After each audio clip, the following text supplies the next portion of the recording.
ನಮಸ್ಕಾರ ರೈತರೇ, ನಾನು ನಿಮ್ಮ ಕೃಷಿ ಮಿತ್ರ. ಇವತ್ತು ನಾನು ನಿಮಗೆ ತುಂಬ ಸ್ಪೆಷಲ್ ಆಗಿರುವಂಥ ಒಂದು ಮಷಿನ್ನ ತೋರ್ಸೋಕೆ ಬಂದಿದ್ದೀನಿ. ಆ ಮಷಿನ್ ಏನಪ್ಪ ಅಂತಂದರೆ 5D ಚಾಫ್ ಕಟರ್. ಈ ಚಾಫ್ ಕಟರು ಸಾಮಾನ್ಯ ಚಾಫ್ ಕಟರ್ ಅಲ್ಲ. ಯಾಕಪ್ಪ ಅಂತಂದರೆ ಇದು ಒಂದೇ ಮಷಿನಲ್ಲಿ 5 ಮಷಿನ್ ಕೆಲಸ ಮಾಡುತ್ತೆ.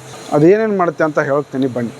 ಮೊದಲನೇದಾಗಿ ಇದು ಪಲ್ವರೈಸರ್ ಥರ ಕೆಲಸ ಮಾಡುತ್ತೆ. ಅಂದರೆ ನೀವು ಜೋಳನ ಹಾಕಿದರೆ ಅದು ಹಿಟ್ಟು ಮಾಡಿಕೊಡುತ್ತೆ. ಅಂದರೆ ಹಿಟ್ ಆ್ಯಂಡ್ ಗೇರ್ ಮಷಿನ್ ಥರ ವರ್ಕ್ ಮಾಡುತ್ತೆ. ಎರಡನೇದಾಗಿ ಇದು ಶ್ರೆಡರ್ ಥರ ಕೆಲಸ ಮಾಡುತ್ತೆ. ಅಂದರೆ ನೀವು ತೆಂಗಿನ ಪಟ್ಟೆ ಆಗಲಿ ತೆಂಗಿನ ಗರಿ ಹಾಕಿದರೆ ಇದು ನಿಮಗೆ ಅದನ್ನು ಹುಡಿ ಮಾಡಿಕೊಡುತ್ತೆ. ಇನ್ನೊಂದೇನಪ್ಪ ಅಂತಂದರೆ ಇದು ಸೈಲೇಜ್ ಮಿಕ್ಸರ್ ಥರ ಕೆಲಸ ಮಾಡುತ್ತೆ. ಅಂದರೆ ನಿಮಗೆ ಸೈಲೇಜ್ ಮೇವು ಬೇಕು ಅಂತಂದರೆ ಈ ಮಷಿನಲ್ಲಿ ಮಾಡ್ಕೋಬೋದು. ಇನ್ನೊಂದೇನಪ್ಪ ಅಂತಂದರೆ ಇದು ಫೀಡ್ ಮಿಕ್ಸರ್ ಥರ ಕೆಲಸ ಮಾಡುತ್ತೆ. ಅಂದರೆ ನೀವು 2-3 ಮೇವನ್ನು ಮಿಕ್ಸ್ ಮಾಡಿ ನಿಮ್ಮ ಹಸು ಅಥವಾ ಜಾನುವಾರುಗಳಿಗೆ ಕೊಡ್ಬೋದು.